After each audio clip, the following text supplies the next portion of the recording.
$1.625 million to spend on this project. They're not even in our CCN yet.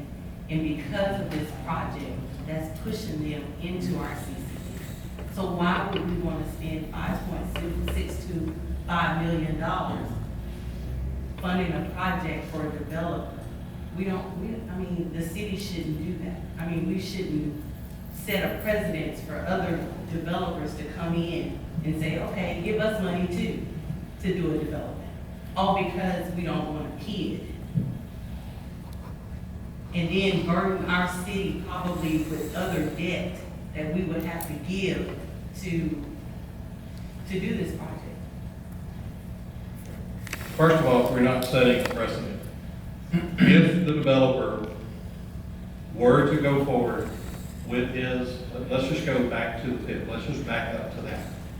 The developer in the PID had agreed to provide about the $5.6 million that we're looking at providing to this project. If we would have collected impact fees, and according to the draft bid that I have reviewed, we would have had to issue them a credit for those dollars expended to extend services to them.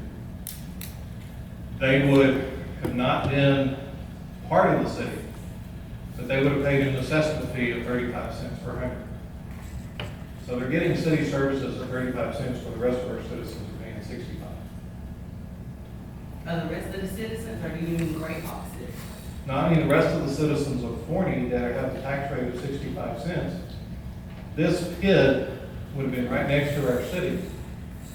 They would have all of the provision of services that a citizen has within the city limits, but they would have only been paying 35 cents for that. So, in providing this development agreement, we are providing services to their property line, which we are required to do anyhow, if they're becoming a part of our system.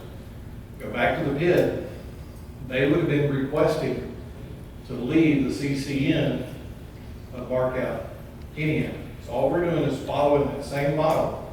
They're requesting to leave the Markout CCN and become part of the city. So we're providing water and sewer to their property line. But it's, I mean,